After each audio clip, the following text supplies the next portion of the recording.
right, so we're gonna take a pause on all the suspension headaches that we currently have going on.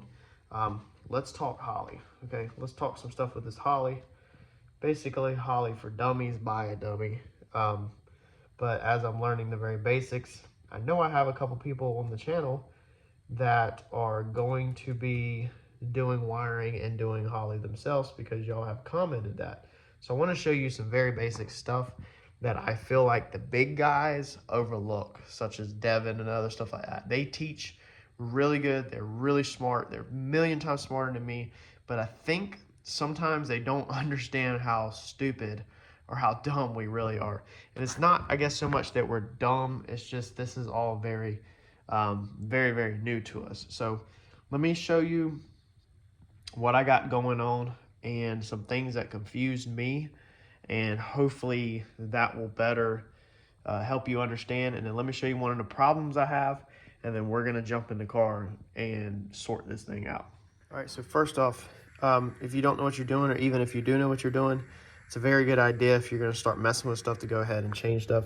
So up here, I have resaved this as CW modified to let me know that this is the tune that I'm playing in. This is not the tune that me or John had done, and this is not the tune that the car has been running on. It is, but this is separate. It's a copy. It's basically a copy. That way I can safely mess in here, and if I mess anything up, I can go back to where I was before I started messing around. And if I don't mess anything up, then this is just the new one. So you basically always want to save as. So this is the notes to how my car was originally wired. So you have the inputs over here and the outputs. Okay, we have the inputs and outputs numbers. That is going to be all inside here. So you can see like input 21 right there. Okay, so this is going to be input 6. And let's see here if we find input 6. I think that was that first one. It's really hard to see on the screen, but it's input 6 right there. So that's going to be pin A1 and so forth, okay? So if we go down here, one trouble spot that I found is going to be this right here. The brown one's going to be input 32. This is in the input column, input 32. Input 32 is right here, and that's going to be pin A32. That's J2A32. It's that pin, input 32. So this is a picture of the paper that Chris, the originally wired my car, has that he printed. Now, he didn't type this out himself, obviously. He copied and pasted this off of Google, or, off of a Holley listing on the Holley pinouts, clearly. And then he used this to wire my car off of. So all that was, correct. Input 32 is A32. If we come over here, though, let's minimize this, okay? If we come into my Holley, now one thing that really has irritated me is the input numbers, okay? So if we exit out of this right here, and you go to your inputs 1 through 20, what I wanted to see, you see how right here these are inputs, and it's 1, 2, 3, 4, 5, 6, 7, 8. So I wanted these numbers right here to be input numbers. So I wanted this to be input number 6. The problem is if we look back over here at this, all right, input 6, just top one, it's going to be input 6 on that one right there. I know it looks like a 0, but I promise you it's an input 6. That's A1. It's pin A1, input 6. So if we go back to the Holley software, input number 6 right here is not A1. That's J2A30, okay? So this took me a really long time to wrap my head around, and it pissed me off extremely amount, to the point that I actually called Chris Kenny. Chris Kenny did not wire the car, another Chris did. But I called Chris Kenny with the night train today and spoke with him for a few minutes, and he actually pulled up his Holley for me and screenshot it and showed me that his also does not match. So if you go to your pin map in here, all right, it has your inputs labeled over here, all your inputs. So if we find input 6, again, input 6 is A1. Input number 6 is A1. So when you go back over here, right here, input number 6, it's not A1. Again, that's J2A30. So this like was a huge bump in the road for me. His was the exact same. Basically, Holley needs to get rid of these numbers right here. These numbers over here mean absolutely nothing. They need to go away. This is what our screens need to look like. So us that are more basic, and even John says sometimes that he's had to train himself just to not look at that. So this is what we need to see.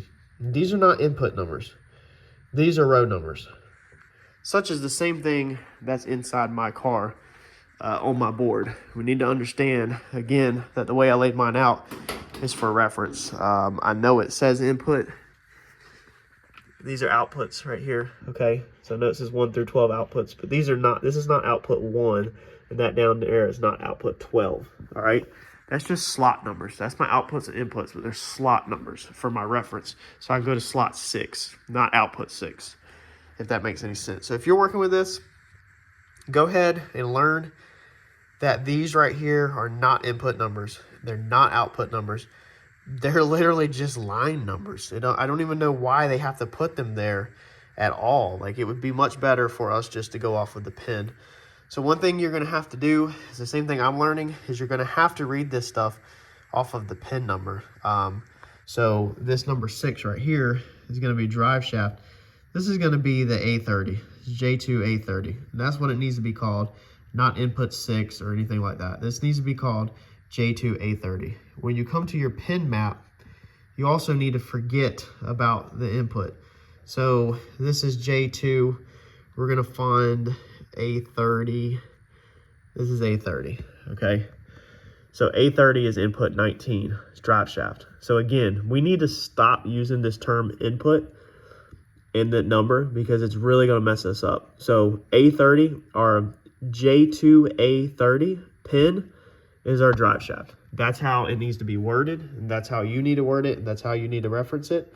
Because if we come back over here, our drive shaft, that's going to be pin J2A30. See, that matches, okay?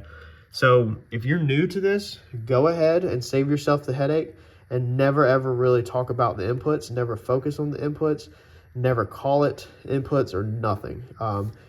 That has been one of my biggest things. I spoke to Chris today. I said, is there a way? Can I just go in here and delete all of this stuff? Now, Devin wired his car, and Devin mapped out everything. Devin laid out everything. Devin did everything inside the computer. But Chris is very familiar with his car. And I said, is there any way that I can go in here, delete everything, and I want freaking number 6 drive shaft. I want it to be freaking input number 6. Even if I got to reprogram and all that. And he was explaining, basically it's the way the connectors laid out. So that is kind of numbered, I believe, in the way the connectors laid out, but then they're assigned to different things. Anyway, long story short is we can't, that we know of, we can't change that. And Devin is extremely like OCD and very good and just does top-notch work and make sure everything makes sense. So if he could have put input number 6 on row number 6, I guarantee you he would have did it. So it's safe to say that all of us need to just get that out of our head and not refer to the inputs. John told me this. I've had a couple other people tell me this, but I was bound and determined to try to get row 6 to be input 6, and it's just not going to happen. So our next problem, once I got past that today, I actually was at MacFab Beadlock today, and I was working on this while they were beadlocking the wheels. If we go back to what the car was originally wired on, we don't need to focus on anything besides this right here. Let's start here. A32 is input 32, okay? A32 is input 32. Now, I know I told you not to worry about inputs, but if you go to your pin maps, that's always going to match, okay? So A32 is going to be input 32. Your inputs are over here, your A's are over here. And that was in a J2 connector. However, we do not have a input, or we don't have an input 32 over here. Now we have an A32, we have a pin A32, but that switches to input 26. So the printout from Holley that the car was originally wired on says that pin A32 is going to be input 32. Now everything else in this column, I have went in here and checked all the outputs, all these numbers, they match. So every input number, so our output 12 matches its B correlation. Everything matches 100% on your pin map. Everything matches. All your pins to your inputs, they're the same. The only one that I have an issue with is 32. A32 is not input 32. Now, I don't know. I said, okay, well, maybe Chris was like me. Sometimes you get your numbers backwards or you got a lot going on. I said, so let's try A23. And if we go to A23, that's input 23. So I don't know if he just got both of them backwards and said A23 input 23 and then wrote A32 input 32. I don't know what's going on, but all I know is that last input should be the last input in the row is not correct. It's not right. So my blocks are numbered basically 1, 2, 3, 4, 5, 6, 7, 8, 9, 10, 11, 12. Okay, that's my slot numbers in there that I just showed you on the board. That's why I did that, so I know that this is 1 and that's 12. And the colors of the wires right here coordinate, you know, correctly with the slots. So the only thing in question is that A32. Long story short, we're not 100% sure what's what. And we need to just confirm what these things are, what slots they're in, what's being used, what's not being used, and make sure everything's labeled right in here, that I understand what it's for. So what we want to do is we want to come in here on our J2 connector inside the car, basically, and we're just going to unplug it. And we're literally going to trace all these wires. So we're going to come in here on the inputs and the outputs. It's just this wire right here. It's not the end of the world. And we're going to look at the end of the plugs, and we're going to write down every pin slot that has a wire in it. We're going to write down the wire color that's in that pin slot, and then we are going to reference where it is on this board as far as slot numbers. Okay, we're going to get all that sorted out and all that wrote down, and we're going to figure out what we got and make sure everything is labeled correctly before we move forward. We keep on trying to add our boost and wastegates and all these other sensors. We keep trying to add them, but like I said, I almost get there and then I find more issues. And now that I have that one confusion on that A32 pin, we need to sort this out and make sure we actually have something in the A32 pin, or see if it's in the A23 pin, what's going on. We don't want to add more clutter on top of confusion, because that's just going to make it worse. So we're just going to start all the way over, check all these pins, write everything down, take notes, and get ourselves caught up finally. I've been basically trying to catch myself up over the past week or so without having to sit there and literally look at every freaking pin like I'm about to do. But me and John both agreed that at this point, so that we don't have confusion at the racetrack, and so we understand truly what's in there, since I didn't physically wire this, this is what needs to be done. We need to take the time and go ahead and write it out and double check what we got and figure out what we got, so that going into this racing season for this year, we know exactly what's there.